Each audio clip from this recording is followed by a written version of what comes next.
लेकिन star performer जो रहा है वो है भारती एयरटेल। आप देखें 4.5% की शानदार तेजी, करीब 1270 पे स्टॉक पहुंच गया है और मार्केट कैप भी 7.5 लाख करोड़ पहुंचते हुए दिखाई पड़ रही है। यतिन आज हमारे साथ मौजूद है भारती एयरटेल बातचीत करने के लिए। इस तरह की जोरदार तेजी आखिर हुआ क्या स्टॉक के अंदर, जितनी बढ़िया मूव देखने को मिल रहा है। यतिन, एक शानदार तेजी, ऑल टाइम हाई पे स्टॉक, क्या हुआ ऐसा स्टॉक के अंदर? बिल्कुल। और सुमित, आईएफएल सिक्योरिटीज की टेलीकॉम सेक्टर पे ही रिपोर्ट आई है, जहां उन्होंने बहुत सारे स्टॉक्स पे टारगेट बढ़ाए हैं। सबसे पहले अगर हम बात करें तो उन्होंने इंडस टावर को अपग्रेड किया है, टारगेट रखा है 379। अगर आपको ध्यान है तो भारतीय एयरटेल एक मेजॉरिटी शेयर होल्डर है इस पर्टिकुलर काउंटर में, तो उनको भी इस स्टॉक में बढ़त का फायदा होता है। आइडिया में इन्होंने टारगेट 14 रुपए कर दिया और भारतीय एयरटेल में सबसे नोटेबली टारगेट कर दिया अभी लगभग 1380 रुपए, जो इनका पहले का टारगेट था 1215 रुपए।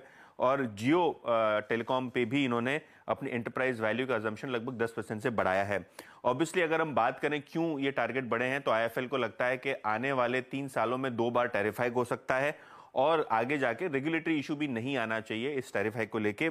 भारतीय स्पेसिफिकली बात करें तो जैसे कि आप बता रहे थे सुमित, 7.5 लाख करोड़ के ऊपर का मार्केट कैप आज हुआ है। 20% की एबिटा ग्रोथ आपको देखने को मिलेगी आने वाले सालों में इंडिया ऑपरेशंस को लेके। और अगर हम बात करें एजीआर लायबिलिटी की, तो जो क्यूरेटिव पिटीशन फाइल्ड है सुप्रीम कोर्ट में, उसमें अगर राहत मिल जाती है तो भारतीय की एजीआर लायबिलिटी आधी हो सकती है। और मोस्ट इंपॉर्टेंटली जो टैरिफ हाइक का एक्सपेक्टेशन है बाजार में, उसका सबसे बड़ा बेनिफिशियरी भारतीय और जियो हो सकते हैं, ऐसा आईएफएल का मानना है।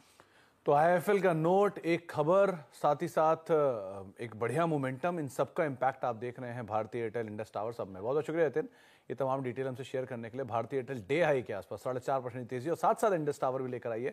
एफ&ओ का टॉप गेनर है, 5.5% की बढ़िया तेजी वहां पर भी आते हुए दिखाई पड़ रही है। राजेश सर, एक पूरा ही टेलीकॉम स्पेस स्ट्रॉन्ग मोमेंटम में है। आप भारतीय एयरटेल देखिए, इंडस टावर देखिए। इंडस टावर 4-5%, 5.5% ऊपर है। भारतीय एयरटेल 4.5% ऊपर है।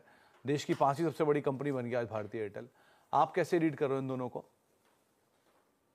मुझे दोनों ही स्टॉक के स्ट्रक्चर बुलिश है। भारतीय एयरटेल तो ऑल टाइम हाई ट्रेजेक्टरी पे ही ट्रेड करते हुए दिख रहा है। वीकली चार्ट पे स्टॉक को देखे तो अप स्लोपिंग चैनल में ट्रेवल कर रहा है, जो कि दिखाता है कि एक सस्टेन बाइंग यहाँ पे कंटिन्यूटी बनी हुई है। तो भारतीय एयरटेल पे तो व्यू बुलिश ही है और हमें लगता है कि ये जिस तरीके से स्टॉक में आज मोमेंटम बना और अपने प्रीवियस स्विंग हाई का ब्रेकआउट किया है, कंसोलिडेशन रेंज का ब्रेकआउट डेली चार्ट पे होते हुए दिख रहा है। यहाँ पे नेक्स्ट टारगेट 1300 की तरफ भी आते हुए दिख सकते हैं। तो जिनके पास पोजीशन है बने रहना चाहिए। स्टॉप लॉस को अब ट्रेल करके 1242 1242 के आसपास ले आए और पोजीशन होल्ड रखें।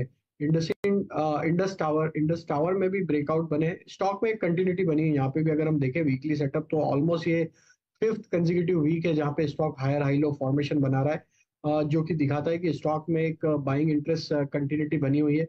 स्टॉक में जो ब्रेकआउट देखने को मिल रहा है वीकली चार्ट पे, एक राउंडिंग बॉटम फॉर्मेशन का ब्रेकआउट है, जो कि क्लियरली दिखाता है कि स्टॉक यहाँ से अब एक नेक्स्ट टारगेट 370 380 की तरफ भी बढ़ते हुए दिखेगा। जिनके पास भी लॉन्ग साइड का ट्रेड है बने रह सकते हैं। करंट लेवल से भी अगर एक डिप मिलता है तो ऐड किया जा सकता है। स्टॉप लॉस यहाँ पे जो रखना होगा वो करीब होगा 338 के आसपास।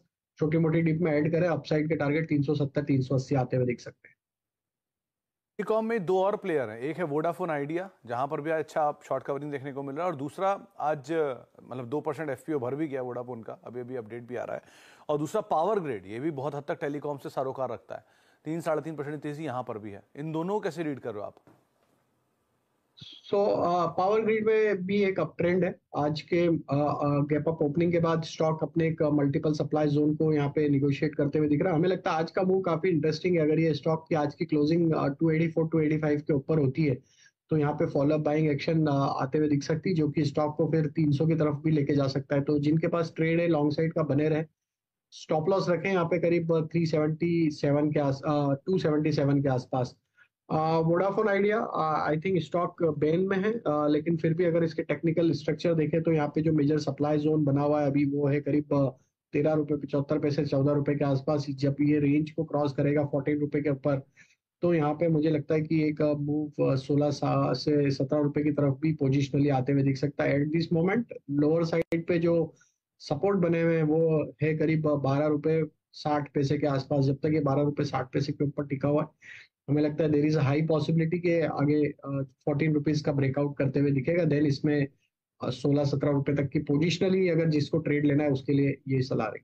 नया नया इनफैक्ट वोडाफोन आज ही बैन में आया भी है, ये बात आप सही कह रहे हो। एक ब्रेक का वक्त हो गया, ब्रेक के बाद लौटते हैं। राजेश सर हमारे साथ बने रहेंगे, उनसे हम आगे बातचीत करेंगे एक सस्ते ऑप्शन को लेकर भी, और कुछ और स्टॉक्स उस पर बातचीत होती है छोटे ब्रेक के उस तरफ।